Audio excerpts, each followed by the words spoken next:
El 6 de marzo de 2020, obreros de la empresa encargada de la remodelación del antiguo Parque Fundidora encontraron algo que detuvo la obra durante horas. Mientras retiraban tierra y maleza de un área cerrada al público desde finales de los años 90, una pala mecánica sacó a la superficie lo que parecían ser fragmentos óseos. Al principio pensaron que eran restos de animales. Pero uno de los trabajadores, con experiencia previa en obras públicas, notó la forma inconfundible de un fémur infantil. El hallazgo fue reportado al Departamento de Policía de Monterrey alrededor de las 10:35 de la mañana. Los agentes acordonaron la zona y solicitaron apoyo de peritos forenses. En menos de 3 horas, el área fue cubierta con lonas y la prensa local intentó ingresar. El lugar exacto, una franja entre el antiguo pabellón norte y una bodega en desuso,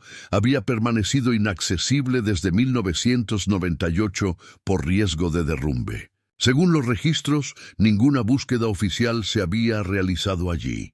El informe forense preliminar, fechado el 9 de marzo, confirmó que los restos pertenecían a 2 menores de edad. No se encontraron prendas completas, pero sí fragmentos de tela infantil, algodón azul con dibujos de dinosaurios y un botón rojo corroído. Las condiciones del terreno dificultaron la estimación precisa del tiempo de sepultura, aunque los especialistas coincidieron en que los restos llevaban al menos 2 décadas enterrados. La noticia reabrió una herida que muchos creían cerrada. Los medios recordaron de inmediato el caso de los hermanos Calderón, desaparecidos en julio de 1996 en ese mismo parque. La Fiscalía de Nuevo León solicitó la revisión de los archivos inactivos y tras una comparación genética con los padres, el resultado fue positivo. 24 años después, los cuerpos de Julián y Tomás Calderón habían sido encontrados a menos de 500 metros del lugar donde fueron vistos por última vez. El fiscal especial, Arturo Landa, declaró en conferencia de prensa que la reapertura del expediente buscaba aclarar las circunstancias del fallecimiento y determinar responsabilidades. Sin embargo, evitó responder por qué la zona del hallazgo nunca fue incluida en las búsquedas originales. En los informes de 1996 no aparece ningún registro de inspección en esa área. La respuesta quedó en silencio, bajo el ruido de las retroexcavadoras detenidas. El 12 de marzo de 2020, la Fiscalía de Nuevo León ordenó la reapertura formal del expediente 1843-96, archivado desde hacía 22 años. El caso fue asignado a la Unidad Especial de Casos Históricos, creada apenas unos meses antes. En la primera reunión, el equipo constató que buena parte del material original estaba incompleto. Faltaban croquis de búsqueda, fotografías de la escena inicial y transcripciones de entrevistas. Solo quedaban 3 carpetas con copias deterioradas y un informe policial sin firma. La reactivación se dio por una coincidencia genética irrefutable. El Laboratorio de Identificación Forense comparó el ADN recuperado de los restos con muestras voluntarias entregadas por los padres, obteniendo un 98% de compatibilidad. A partir de ese momento, el caso dejó de figurar como desaparición y fue reclasificado como homicidio no determinado. Fue entonces cuando comenzaron las discrepancias entre los registros antiguos y la nueva investigación. El investigador principal, el comisario retirado Esteban Lira, revisó los primeros informes de 1996 y encontró inconsistencias en las horas registradas. El acta inicial indicaba que los niños fueron vistos por última vez a las 16:30 horas. Pero en una nota interna, escrita por un agente de segundo turno, se mencionaba una llamada de avistamiento a las 18:10. Nadie supo explicar por qué ese dato no fue incorporado al informe final. En una entrevista concedida a un medio local, Lira declaró: "Lo más llamativo es la omisión. Hay huecos en las bitácoras, hojas arrancadas y sellos superpuestos. No parece negligencia común. La frase provocó incomodidad entre antiguos funcionarios de seguridad municipal, varios de los cuales evitaron dar declaraciones. Uno de ellos, bajo anonimato, admitió que en ese tiempo se actuaba con mucha presión para cerrar los casos rápido.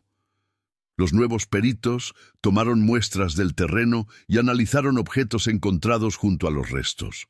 Un trozo de tela, una suela infantil y una chapa metálica con el logotipo antiguo del parque. Ninguno de esos elementos figuraba en las actas de 1996.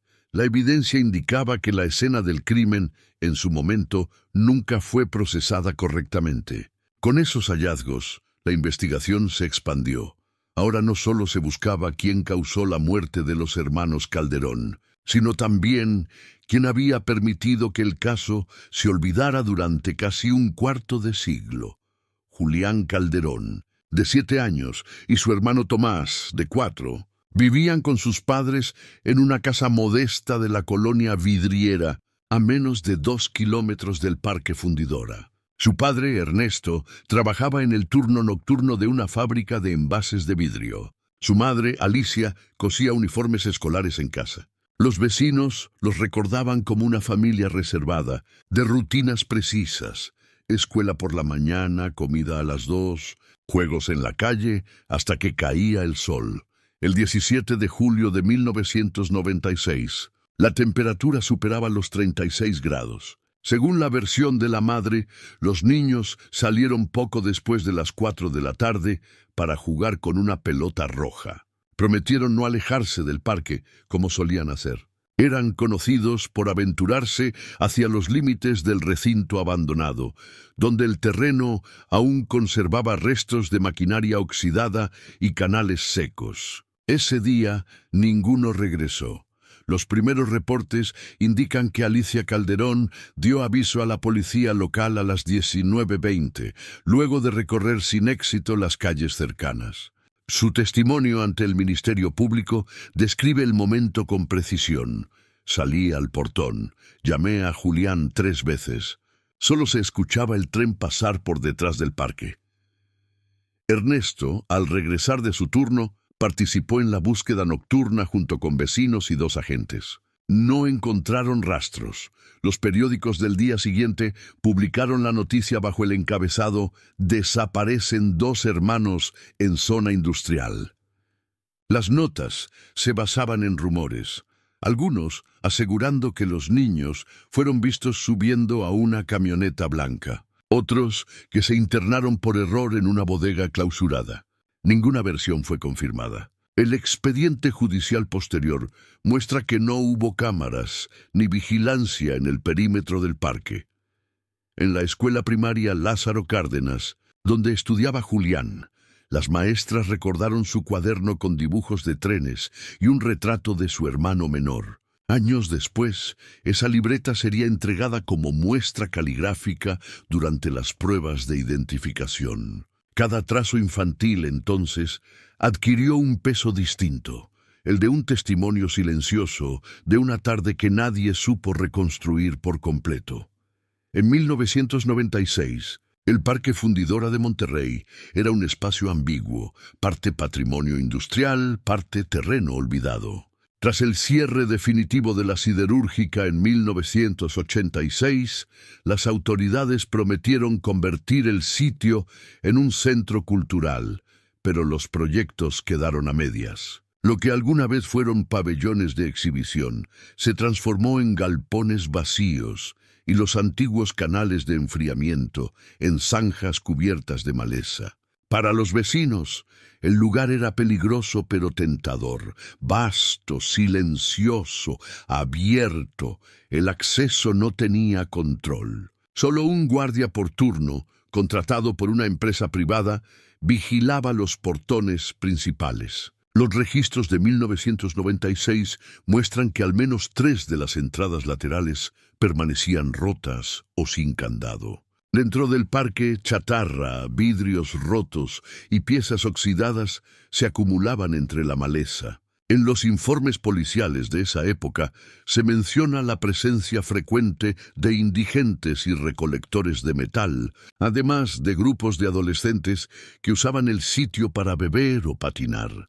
La zona norte, donde más tarde serían hallados los restos, era la más deteriorada. Allí se almacenaban materiales antiguos, bidones de aceite, restos de maquinaria y piezas metálicas cubiertas con lonas. Nadie revisaba esa sección desde hacía años. Los planos de mantenimiento, obtenidos durante la reapertura del caso, confirman que en 1995 se cerró el acceso al pabellón norte por riesgo estructural. Sin embargo, ese cierre nunca fue notificado a la policía local, lo que explicaría por qué la búsqueda de 1996 se limitó a los sectores centrales y al lago. Varios ex trabajadores de la fundidora, entrevistados en 2020, describieron la zona como una ciudad fantasma. Uno de ellos, José Valero, recordó que en la noche se escuchaban golpes, como si alguien moviera tubos, pero eran los muchachos que se metían a jugar. Otro, ya jubilado, aseguró que había un túnel de servicio que conectaba los talleres con el área donde aparecieron los restos, pero ese pasaje nunca figuró en los mapas oficiales. El deterioro del parque reflejaba una época de abandono institucional. Monterrey vivía el auge industrial y los nuevos proyectos urbanos relegaban a la fundidora a un rincón incómodo del pasado. En ese contexto, la desaparición de 2 niños dentro de un terreno sin control ni registro se volvió, con el tiempo, una tragedia difusa. Un suceso perdido entre ruinas que nadie quería mirar demasiado de cerca. El 17 de julio de 1996 fue miércoles. Monterrey amaneció con cielo despejado y un calor que rozaba los 38 grados. Según el parte meteorológico, el viento soplaba del noreste y el índice de contaminación superaba los niveles habituales. A las 4 de la tarde, Julián y Tomás Calderón salieron de casa con una pelota roja y una botella de agua. Su madre los vio cruzar la esquina de la calle Vidrio Fundido rumbo al parque. Esa fue la última vez que alguien los vio juntos, con certeza. El expediente original señala que un vecino, Raúl Gámez, los saludó a las 16:20 frente a una tienda de abarrotes. Dijo haberlos visto caminando hacia la reja lateral del parque, una zona entonces sin vigilancia. 20 minutos después, una vendedora ambulante los observó desde lejos, jugando junto a una barda con grafitis. Ninguno de los 2 testimonios fue verificado con fotografías o croquis, y ambos se incorporaron al informe semanas después. A las 18:10, la señora Alicia Calderón comenzó a preocuparse. La luz bajaba y los niños no regresaban. Caminó por la calle principal llamando sus nombres, sin respuesta. A las 19:20 se presentó en la delegación policial de la colonia Terminal. El agente de guardia anotó la denuncia como ausencia temporal y le pidió esperar 24 horas antes de levantar reporte formal, una práctica común de la época. Ella regresó a casa sola.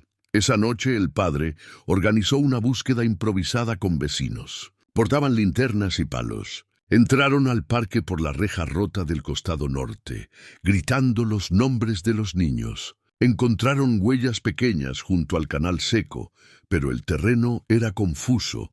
Basura, ramas, huellas viejas de animales. A medianoche, la policía acudió finalmente, aunque no ingresó al área más peligrosa, donde el suelo estaba inestable. El primer informe oficial se redactó 3 días después, el 20 de julio. En él se omiten los horarios exactos, los nombres de los testigos y la descripción de los objetos que los niños llevaban consigo. Solo consta una frase: no se hallaron indicios de violencia ni evidencia suficiente para presumir delito. Esa línea marcaría el tono del caso durante los años siguientes. Una desaparición sin responsables, registrada y olvidada con el mismo descuido con que se perdió la pelota roja que los acompañó aquel día. el primer indicio sólido sobre el paradero de los hermanos, Calderón provino de una testigo informal, Teresa Martínez, vendedora de nieves en los alrededores del parque. Su declaración fue tomada el 23 de julio de 1996, 6 días después de la desaparición. El acta, hoy amarillenta, describe una escena breve pero crucial. Vi a los niños jugar junto a la barda norte, cerca del pabellón con techo de lámina. Uno traía una pelota roja. Un hombre los observaba desde lejos. Teresa afirmó que el hombre vestía un overol azul con manchas de grasa, como de mecánico o trabajador de mantenimiento. Dijo haberlo visto cargar una caja metálica y hablar con los niños a distancia. En su relato, la mujer menciona que los perdió de vista unos minutos cuando un camión pasó frente a su puesto. Al volver la mirada, el área estaba vacía. No escuchó gritos ni vio movimiento. Esa fue la última imagen que retuvo. El detalle del overol azul generó interés inmediato. La policía local consultó a la administración del parque, que confirmó la existencia de un pequeño taller mecánico destinado al mantenimiento de equipos antiguos, operado por contratistas eventuales. No obstante, en los registros laborales de julio de 1996 no figuraba ningún empleado con esas características. Los 3 nombres listados habían dejado de trabajar en el lugar meses antes. En la reconstrucción posterior del caso, ese punto se tornó decisivo. Los investigadores de 2020 localizaron a Teresa Martínez, entonces jubilada, viviendo en Guadalupe. Su nueva declaración ratificó los hechos, aunque añadió un matiz antes omitido. No sé si los niños lo conocían, pero el mayor, el de la camiseta rayada, no parecía asustado. Al ser interrogada sobre por qué no insistió en declarar en su momento, respondió: «Nadie me llamó después. Me dijeron que ya los habían buscado». Los informes internos muestran que la versión de Teresa nunca fue contrastada con otras fuentes. La policía no realizó retrato hablado ni verificó los horarios de ingreso de trabajadores externos. En palabras del investigador Lira, el testimonio más claro se perdió entre papeles, sin firma. Con el tiempo, la figura del hombre del overol azul se volvió una sombra administrativa, mencionada, copiada, pero nunca rastreada. El operativo de búsqueda comenzó oficialmente el 18 de julio de 1996, un día después de la denuncia. A las 8 de la mañana, elementos de protección civil, bomberos y una veintena de voluntarios ingresaron al Parque Fundidora por el acceso principal. El terreno era irregular, cubierto de maleza y escombros metálicos. No existía un mapa actualizado, por lo que la exploración se hizo a ciegas, sin perímetros definidos ni registro de las zonas inspeccionadas. Durante los primeros 2 días, los equipos revisaron pozos secos, bodegas y canales de drenaje. Se emplearon perros rastreadores, aunque el calor extremo, que superaba los 40 grados, redujo su eficacia. La búsqueda se concentró en el área central del parque, donde era más fácil moverse, mientras los sectores norte y oriental quedaron prácticamente sin revisar por considerarse inseguros. Nadie levantó acta de esas limitaciones. El 20 de julio se unieron más de 100 voluntarios, muchos de ellos vecinos y estudiantes. La prensa local cubrió la jornada con titulares esperanzados. Creen que los niños se refugiaron en el parque. Sin embargo, tras una semana de esfuerzo, no se encontró rastro alguno. Ni prendas, ni objetos personales, ni huellas recientes. Los agentes concluyeron que si los menores estaban allí, probablemente habían sido sacados del lugar. El padre, Ernesto Calderón, insistió en ampliar el radio de búsqueda a las instalaciones abandonadas del pabellón norte, pero los superiores negaron la solicitud, alegando riesgo estructural. Ese sector, precisamente donde serían hallados los restos en 2020, nunca fue inspeccionado. En las notas marginales del expediente, un policía escribió: «Zona cerrada por mantenimiento, sin acceso autorizado. Esa fue la última anotación del operativo.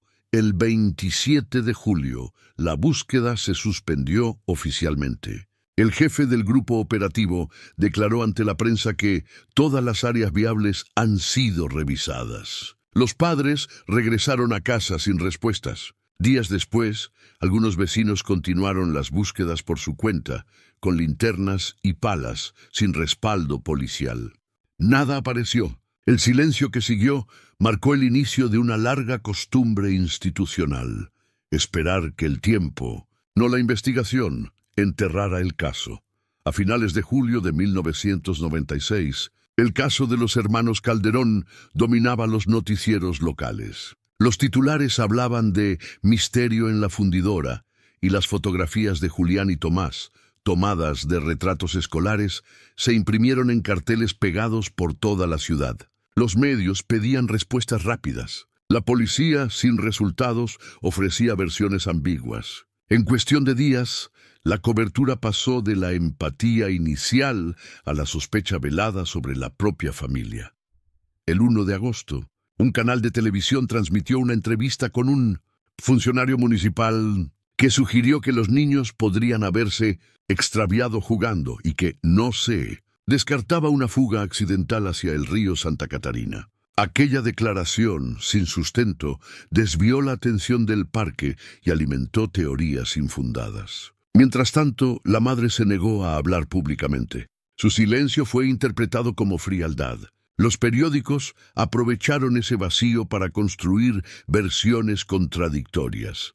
El diario El Porvenir publicó una nota titulada «Los padres sabían del riesgo», donde se insinuaba negligencia. En respuesta, el padre concedió una breve entrevista desde la puerta de su casa.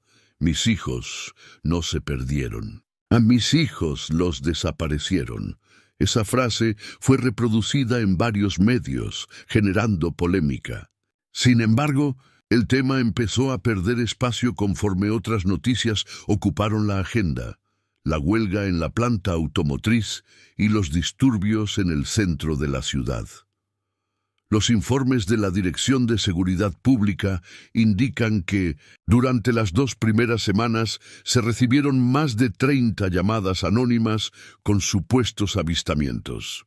Ninguna resultó cierta. La mayoría provenía de zonas alejadas o de personas que solo buscaban aparecer en televisión. Los oficiales no registraron seguimiento sistemático de esas pistas. En palabras de un agente retirado, había más periodistas que investigadores. A mediados de agosto, el caso comenzó a desvanecerse del interés público. La última nota relevante apareció el 19 de ese mes, sin avances en el caso Calderón. A partir de entonces, el expediente quedó en manos de una unidad reducida y sin presupuesto. La cobertura mediática, que en sus primeras semanas presionó a las autoridades, terminó contribuyendo a su desgaste. En palabras del periodista Martín García, que cubrió la historia, el parque seguía igual, abierto y vacío. Lo único que cambió fue el silencio. En febrero de 1997, 7 meses después de la desaparición, la policía ministerial detuvo a un hombre identificado como Rubén Cárdenas, ex trabajador del taller de mantenimiento del Parque Fundidora.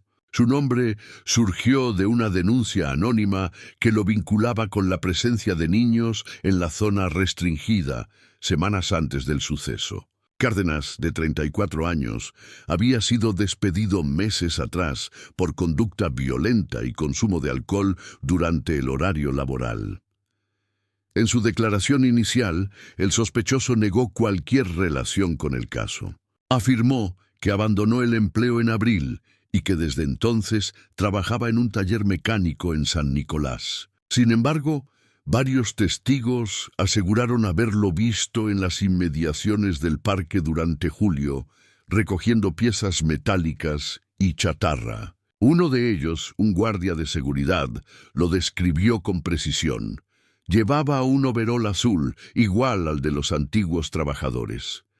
El detalle coincidía con la descripción proporcionada por Teresa Martínez, la vendedora de nieves. A pesar de la coincidencia, Los investigadores no lograron reunir pruebas materiales que lo vincularan directamente con la desaparición. No se hallaron objetos, ropa ni huellas dactilares en su vivienda o en el taller donde trabajaba. El interrogatorio se prolongó 3 días, tras los cuales fue liberado por falta de evidencia. El expediente no registra seguimiento posterior. El informe interno de la Procuraduría, fechado el 5 de marzo de 1997, sugiere que hubo presión política para cerrar esa línea.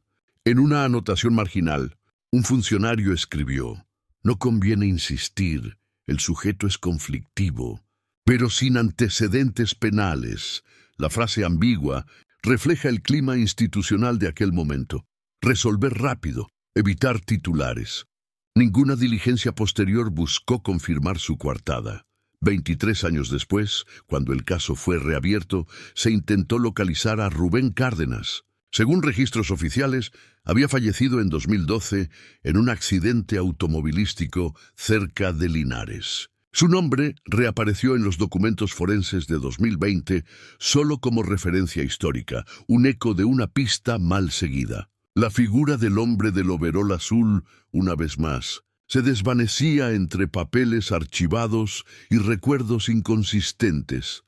Al revisar el expediente completo del caso Calderón en 2020, los nuevos investigadores encontraron una serie de fallas que, vistas en conjunto, explicaban por qué la desaparición nunca se resolvió. El documento parecía una colcha de retazos, páginas sin numerar, informes duplicados y sellos inconsistentes. En la cadena de custodia había registros con fechas imposibles y firmas de agentes que, según los archivos de personal, ni siquiera estaban asignados al caso en 1996. Uno de los errores más graves fue la pérdida del croquis original de la búsqueda.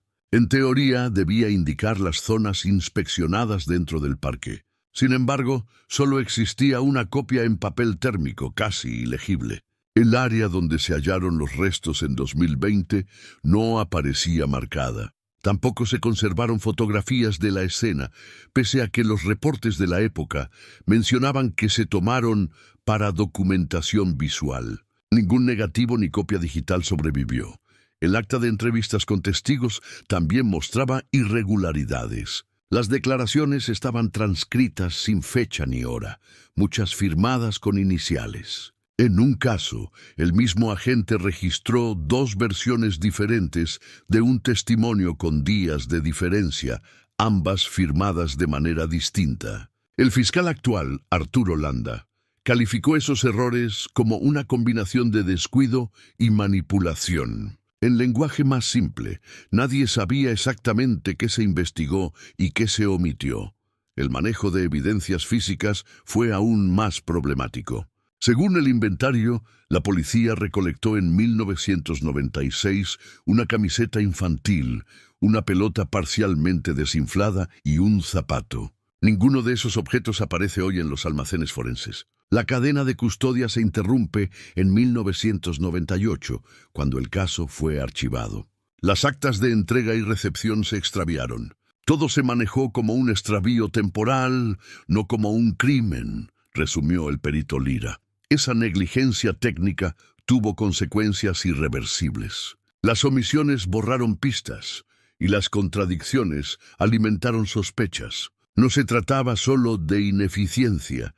Varios documentos mostraban correcciones posteriores, añadidos con tinta distinta o tachaduras evidentes. Era como si alguien hubiera querido ajustar los hechos al relato oficial de un accidente fortuito. Con los años, esa versión se solidificó en el expediente, mientras la verdad, o lo que quedaba de ella, se hundía entre hojas sin firma y sellos repetidos.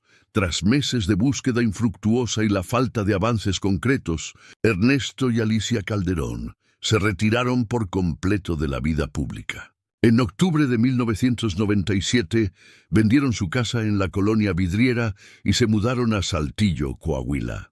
La decisión no fue anunciada. Se supo por un aviso notarial encontrado años después en los archivos municipales. Ningún medio los volvió a entrevistar. Desde entonces, su silencio se convirtió en una forma de resistencia o de luto. Nadie supo con certeza cuál. Los vecinos recordaban a Ernesto como un hombre discreto, de paso lento, que solía visitar el parque aún después de las búsquedas suspendidas. En varias ocasiones se le vio sentado frente a la reja principal al caer la tarde, observando el interior vacío. En una entrevista de 2020, un antiguo vecino, don Gregorio Pineda, relató: se quedaba ahí, con la pelota roja que encontraron cerca del canal. Decía que era la de su hijo, aunque nunca estuvo en el expediente. Alicia, por su parte, dejó de coser para el vecindario y evitaba salir. Los reportes de asistencia psicológica del DIF mencionan estado de shock prolongado y negativa a participar en declaraciones adicionales. En un documento fechado en diciembre de 1996 se lee su última intervención ante el Ministerio Público. Solo quiero que me digan si mis hijos están vivos o no. No me pidan otra cosa. Después de esa frase, ninguna otra firma suya aparece en el expediente. Durante la reapertura del caso, la Fiscalía intentó contactarlos para nuevas entrevistas. Aceptaron colaborar únicamente en la toma de muestras genéticas. Las entregaron en un sobre cerrado, sin decir palabra, y no volvieron a responder llamadas. Los agentes describieron el encuentro como frío pero respetuoso. No quisieron asistir a la conferencia donde se confirmó la identificación de los restos en 2020. El silencio de los Calderón fue interpretado de muchas maneras: resignación, dolor o simplemente desconfianza hacia las instituciones que los habían olvidado. Un periodista escribió: el caso comenzó con sus voces, pero terminó con su ausencia. Esa ausencia, más que cualquier documento, marcó el tono final de la historia. Una familia que, tras perder a sus hijos, decidió también desaparecer del relato público. En un sótano del edificio antiguo de la Fiscalía de Nuevo León, bajo capas de polvo y humedad, el expediente 1843-96 permaneció inactivo durante más de 2 décadas. Fue encontrado en enero de 2020 por un archivista que realizaba una auditoría rutinaria. Dentro de una caja de cartón sin etiqueta, halló 3 carpetas manchadas y una bolsa plástica con documentos sueltos. En la portada, apenas visible, se leía a lápiz: Calderón, P. Fundidora. El hallazgo no habría tenido relevancia de no ser por una fotografía a color que cayó de una de las carpetas. Mostraba a 2 niños jugando frente a una estructura metálica oxidada, junto a un lago artificial. Al reverso, un sello fechador: julio 1996. El archivista, sin saber el contexto, envió el material a la Dirección de Resguardo de Evidencias. Solo entonces alguien reconoció el nombre en la carátula y relacionó el expediente con la noticia del hallazgo de restos óseos en el mismo parque. El informe interno sobre la recuperación del archivo detalla su mal estado: humedad, hojas rotas y ausencia de índice. Algunas páginas estaban adheridas, otras con anotaciones marginales hechas a lápiz por diferentes manos. Entre los documentos había copias de notas de prensa, informes incompletos y un memo del 28 de julio de 1996 con una frase subrayada: priorizar el cierre administrativo del caso. Ninguna firma oficial acompañaba la instrucción. Al revisar el contenido, los nuevos peritos descubrieron que la última actualización registrada databa de abril de 1998. Era una nota de traspaso entre dependencias, con un sello de archivo definitivo. A partir de esa fecha, el caso desapareció de toda base de datos. Nadie lo solicitó, nadie lo auditó, nadie lo recordó. El olvido también deja huellas, dijo el investigador Lira mientras revisaba los documentos frágiles. Solo hay que saber leerlas. El redescubrimiento del expediente cambió la dirección de la investigación. Por primera vez en décadas, había una secuencia documental que mostraba no solo lo que se hizo, sino lo que deliberadamente se dejó de hacer. Cada omisión, cada firma ausente reconstruía un patrón. Y ese patrón, el del descuido institucional convertido en costumbre, explicaba por qué los hermanos Calderón permanecieron enterrados tanto tiempo. No solo en el parque, sino en los archivos mismos del Estado. El 14 de marzo de 2020, el Laboratorio de Ciencias Forenses de Monterrey entregó el primer dictamen oficial sobre los restos hallados en el Parque Fundidora. El informe, de 47 páginas, describía con precisión técnica los hallazgos realizados en la excavación: huesos fragmentados, posición irregular de los restos y ausencia de contenedores o marcas de enterramiento planificado. Se estableció que correspondían a 2 menores de entre 4 y 8 años, ambos con un avanzado estado de descomposición. El análisis osteológico reveló fracturas en los huesos largos, producidas post-mortem, probablemente por presión del terreno. No se encontraron signos concluyentes de violencia directa, ni cortes ni impactos. Sin embargo, los forenses destacaron la presencia de fibras textiles adheridas al material óseo. Una tela infantil con estampado de dinosaurios, coincidente con la descripción de la ropa que vestía Julián el día de su desaparición. Junto a los restos también se recuperó un botón metálico rojo y un fragmento de suela de zapato del número 22. Las pruebas de ADN fueron determinantes. Los resultados, emitidos el 28 de marzo, confirmaron una coincidencia genética con los padres en un 99,98%. En una de las muestras, sin embargo, se detectó contaminación por hidrocarburos, lo que sugiere exposición prolongada a residuos industriales. El informe recomendó realizar estudios complementarios sobre el tipo de material presente en el suelo, pero esa prueba nunca se llevó a cabo.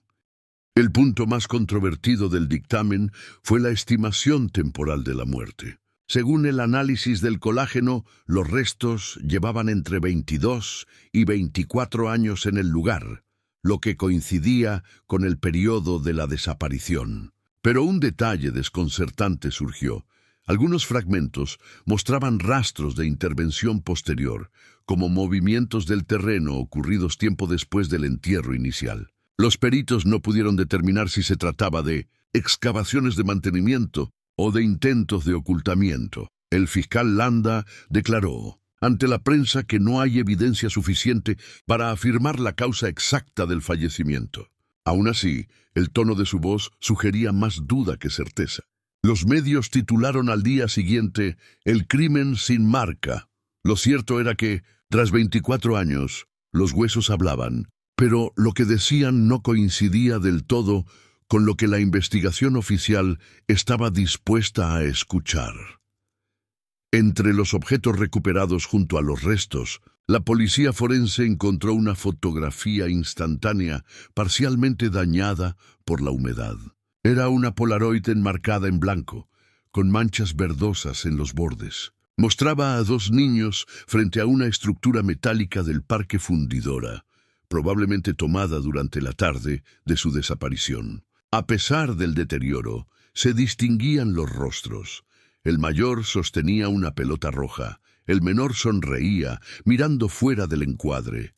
El hallazgo fue registrado como evidencia F14. En la parte posterior de la foto había una inscripción casi ilegible: Julio 1996, Lago. La tinta parecía escrita con marcador grueso y el trazo irregular sugería prisa. El perito en imagen forense determinó que la Polaroid era auténtica y contemporánea a la fecha indicada, sin alteraciones digitales. No se encontraron huellas dactilares legibles, pero la presión de los dedos sobre el borde inferior indicaba que fue manipulada por alguien con manos pequeñas, posiblemente uno de los niños. La procedencia de la fotografía se convirtió en una de las principales incógnitas. Ningún familiar reconoció haber tenido una cámara Polaroid. Tampoco existían registros de fotógrafos ambulantes en la zona del parque durante ese año. Según los archivos municipales, la única cámara de ese tipo que se encontraba dentro del predio pertenecía al Departamento de Mantenimiento, utilizada para documentar daños estructurales. No hay constancia de que se usara para fines personales. Un detalle inquietó al equipo investigador. Detrás de los niños, en el extremo derecho de la imagen, se distinguía una figura borrosa. No lo suficiente para identificar rasgos, pero sí para notar el contorno de un adulto con uniforme oscuro. Los peritos evitaron interpretaciones. Solo anotaron: presencia humana no identificada en plano secundario. La fotografía fue digitalizada y archivada como prueba complementaria. Sin embargo, en los informes internos se advierte que la copia entregada a la prensa en abril de 2020 carecía de ese borde derecho, como si hubiera sido recortada antes de su difusión. Nadie asumió responsabilidad por la edición. Alguien decidió que era mejor mostrar solo a los niños, comentó un técnico anónimo. Desde entonces, la imagen original permanece bajo resguardo, sujeta a una cadena de custodia reforzada. Una imagen simple, incompleta, pero suficiente para recordar lo que la investigación tardó 24 años en mirar. En mayo de 2020, la Fiscalía de Nuevo León incorporó al caso a un nuevo perito independiente, el criminólogo forense Santiago Arriaga, especialista en reexamen de escenas antiguas. Su incorporación respondió a una recomendación directa del Comité de Transparencia tras la presión mediática que exigía una revisión imparcial del trabajo forense. Arriaga aceptó el encargo con una condición: acceso sin restricciones a los archivos originales y a la zona del hallazgo. Su revisión duró 3 meses. Durante ese tiempo, reordenó cronológicamente los documentos de 1996, identificando al menos 7 inconsistencias graves entre los reportes policiales y los dictámenes técnicos. La más notoria: la distancia entre el punto donde supuestamente se detuvo la búsqueda y el sitio donde aparecieron los restos era de solo 480 metros. Ningún operativo serio habría pasado por alto esa área, escribió en su informe. Arriaga cuestionó también la narrativa del accidente. A partir del análisis del terreno, concluyó que los niños no pudieron haber caído accidentalmente en el sitio donde fueron encontrados. El acceso requería pasar una cerca metálica y subir un pequeño desnivel de concreto. En sus palabras, no es una zona a la que un niño de 4 años llegaría sin ayuda o sin guía. En su informe final, fechado el 12 de agosto de 2020, el perito propuso una hipótesis cautelosa, pero perturbadora. Los cuerpos fueron depositados en ese lugar deliberadamente, posiblemente días después de la desaparición. Basó su afirmación en la compactación irregular del suelo y en la diferencia de sedimentación entre las capas superiores e inferiores. Aunque no se aventuró a identificar responsables, su análisis desmontó 2 décadas de versión oficial. El documento de Arriaga nunca se hizo público en su totalidad. La Fiscalía solo difundió un resumen de 3 páginas, eliminando las secciones que cuestionaban la actuación policial de 1996. A nivel interno, el informe generó tensiones. Algunos funcionarios sugirieron archivarlo nuevamente. Otros insistieron en abrir una línea de investigación sobre encubrimiento. Ninguna de las 2 cosas ocurrió. El caso permaneció abierto pero inmóvil. Arriaga renunció 6 meses después, alegando falta de cooperación institucional. En una entrevista breve declaró: a veces el crimen perfecto no es el que se comete, sino el que se archiva bien. El punto de partida de la revisión cartográfica fue un detalle que el perito Arriaga dejó en su informe. Los planos del Parque Fundidora, utilizados en 1996, no corresponden a la estructura real del terreno.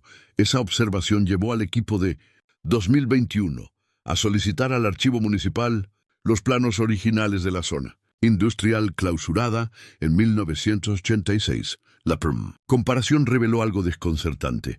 Existía una sección entera del parque, identificada como Área de Servicio B, que no figuraba. en los mapas policiales usados durante la búsqueda. Esa área coincidía precisamente con el sitio donde fueron hallados los restos. Según los planos antiguos, se trataba de una plataforma de almacenamiento conectada por un túnel subterráneo a los talleres mecánicos del complejo. El acceso fue sellado en 1995, pero nunca documentado oficialmente. En otras palabras, la policía buscó durante días en un terreno incompleto, sin saber que debajo había estructuras cerradas y pasajes sin registrar.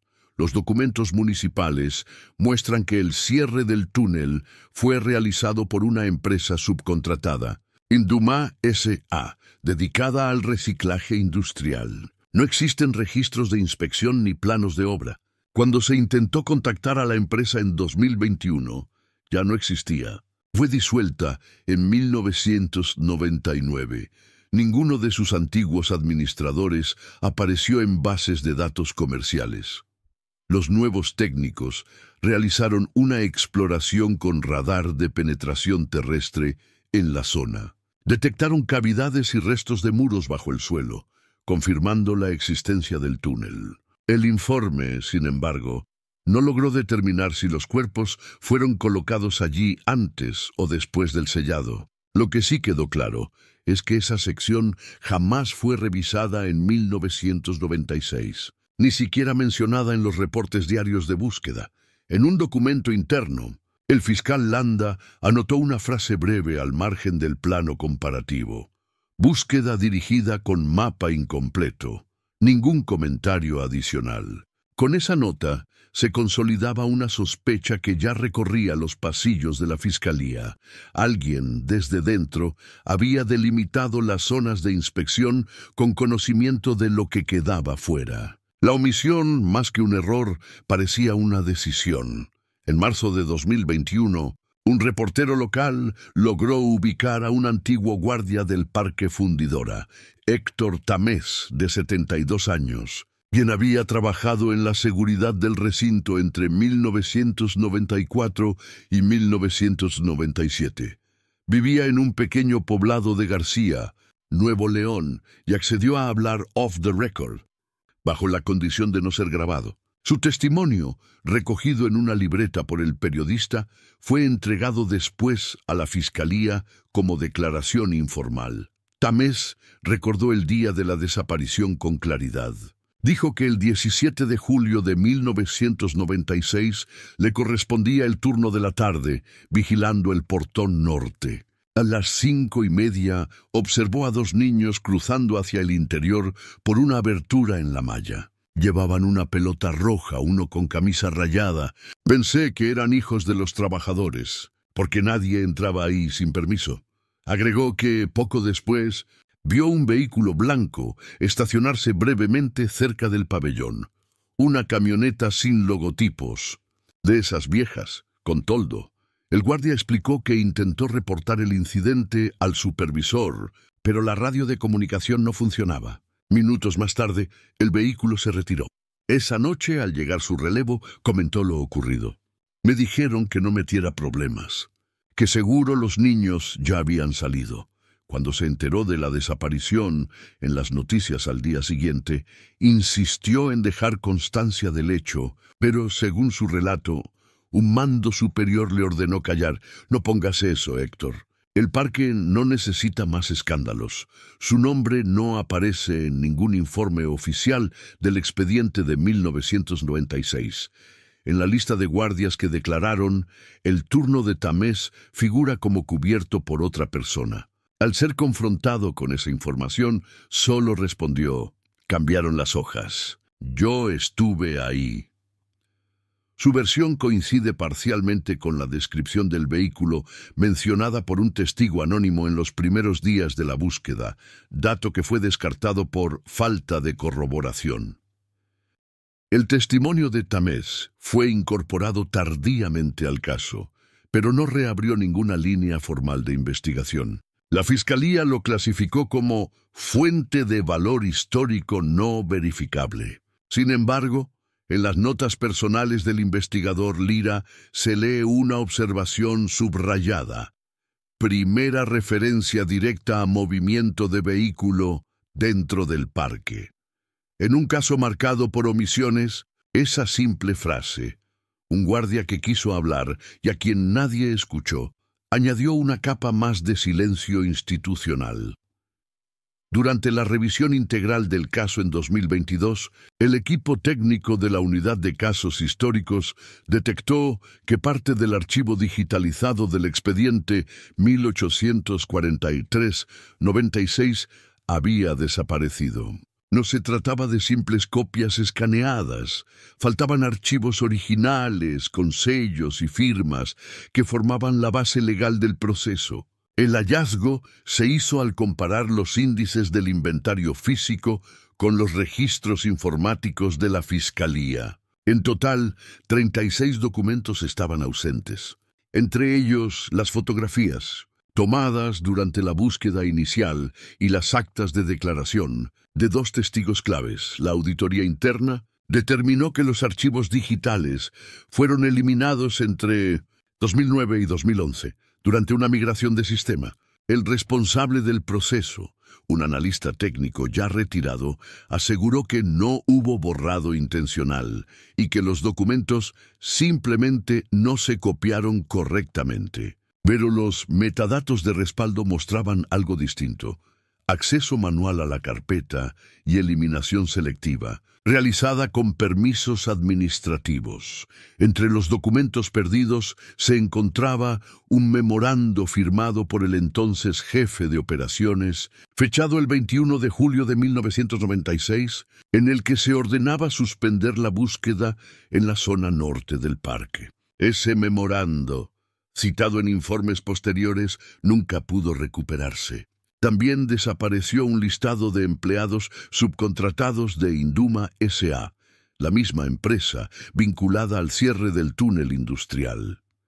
El investigador Lira describió el hallazgo como un rompecabezas mutilado. En su informe confidencial escribió: «Las ausencias son tan elocuentes como las pruebas». La Fiscalía abrió una indagatoria administrativa, pero no encontró responsables directos. El caso se cerró con una conclusión genérica: pérdida por error de digitalización. A partir de entonces, el acceso al expediente quedó restringido, incluso para los peritos externos. La desaparición de documentos generó especulaciones entre periodistas y exfuncionarios. Algunos sugirieron que la supresión coincidía con la reestructuración de cargos en la Procuraduría, cuando varios mandos fueron trasladados a otras dependencias. Ninguna conexión fue probada, pero el patrón de omisiones persistía. Cada vez que una pista se abría, otra desaparecía del papel. En una entrevista informal, Lira resumió el estado del caso con una frase seca: «Lo que falta en los archivos pesa más que lo que queda». A mediados de 2023, la investigación sobre los hermanos Calderón alcanzó un punto incierto. Con el material recuperado y los testimonios dispersos, el equipo forense elaboró una hipótesis que nunca fue adoptada oficialmente, pero que circuló en los informes internos bajo la etiqueta Versión B. Según esa línea, los niños no habrían desaparecido por accidente, sino que fueron llevados, de manera deliberada o engañosa, hacia la zona restringida del parque por alguien con conocimiento del lugar. La hipótesis se sustentaba en 3 elementos: el testimonio del guardia, tamés sobre la camioneta blanca, las inconsistencias del mapa y el acceso cerrado al pabellón norte. La combinación de esos factores sugería la intervención de un adulto vinculado a las operaciones del parque o a empresas subcontratadas. Los investigadores más jóvenes del equipo especularon con la posibilidad de que el responsable hubiera trabajado en la fundidora y continuado en labores de mantenimiento tras su cierre. Sin embargo, las pruebas materiales eran insuficientes. No existían registros laborales completos, ni ADN de comparación, ni testigos dispuestos a declarar formalmente. Todo se reducía a coincidencias: un uniforme azul, una zona sellada, un túnel olvidado. En los pasillos de la Fiscalía se comentaba en voz baja que algunos mandos de 1996 habían recibido órdenes de no profundizar por motivos políticos. El fiscal Landa, consultado por la prensa, respondió: no hay indicios de encubrimiento institucional, solo errores acumulados. Aún así, los informes de Arriaga y Lira apuntaban hacia una misma dirección. La omisión no fue azarosa. En un documento interno fechado el 3 de septiembre de 2023, Lira escribió: alguien decidió no buscar donde debía buscarse. La razón permanece fuera del expediente. Esa frase nunca llegó al informe público, pero circuló entre periodistas y activistas como símbolo del caso. La hipótesis del encubrimiento parcial, sin pruebas concluyentes, pero tampoco refutada, se convirtió en el cierre no oficial del expediente. Un investigador joven lo resumió así: no sabemos quién los llevó al parque, pero sabemos quién los dejó allí para siempre. Sin responsables, sin confesiones, el expediente 1843-96 volvió a dormir en un archivo especial, bajo la etiqueta de siempre: homicidio no determinado. En febrero de 2025, el reportero que había seguido el caso durante años volvió al Parque Fundidora con un permiso especial. El lugar, ahora remodelado y lleno de visitantes, apenas conservaba rastros del terreno original. Donde antes había maleza y chatarra, se levantaban senderos y esculturas metálicas. Solo una franja, detrás del antiguo pabellón norte, permanecía cerrada al público. Allí, según los planos recientes, se ubicaba el punto exacto del hallazgo de 2020. El periodista caminó el perímetro acompañado de un técnico de mantenimiento. En una pared derrumbada encontró restos de pintura vieja, líneas torcidas de tiza azul y roja. Al acercarse, pudo leer lo que aún quedaba visible: Julián y Tomás. No había fecha ni contexto, solo los nombres, escritos con caligrafía infantil. Nadie pudo precisar cuándo aparecieron ni quién los trazó. El personal del parque dijo que esas marcas existían desde antes de la remodelación. En los informes finales de la Fiscalía, el caso seguía abierto, aunque sin movimientos desde 2023. No se habían presentado nuevas pruebas ni testimonios. Los padres, aún viviendo en Saltillo, rechazaron una última solicitud de entrevista. La causa judicial, homicidio no determinado, permanecía en fase de espera, sin cierre ni responsables. La zona del hallazgo fue sellada definitivamente y cubierta con concreto. Ninguna placa ni mención recuerda el hecho. Solo el número interno del expediente, 1843-96, aparece en una lista archivística bajo la categoría Casos con resolución pendiente. El investigador Lira fue trasladado a otro departamento y su informe final quedó sin firma. Cuando el periodista se retiró del lugar, el viento movía las hojas secas sobre el concreto recién pulido. Ninguna voz, ningún eco, solo el sonido leve de una pelota rodando desde un rincón del parque vacío. Nadie la siguió, nadie la reclamó. En el inventario forense, la última hoja del expediente lleva una nota escrita a mano: caso revisado sin nuevos indicios. Archivar. No tiene firma ni fecha. Bajo esa línea, alguien trazó dos iniciales, JC, con tinta azul desvaída. El parque continúa abierto. Cada mañana, decenas de niños corren por los senderos donde alguna vez se detuvo la búsqueda. Nadie recuerda sus nombres completos, solo la historia difusa de los hermanos de la fundidora. En 2024, una cuadrilla que reparaba el sistema de riego halló a pocos metros del lago una pequeña pieza metálica oxidada, el broche de una pelota inflable. No fue añadida al expediente, tampoco se mencionó en los informes. El archivo 1843-96 permanece guardado en una caja sin rótulo, igual que antes. En el borde del cartón, con marcador negro, alguien escribió: «No reabrir sin motivo».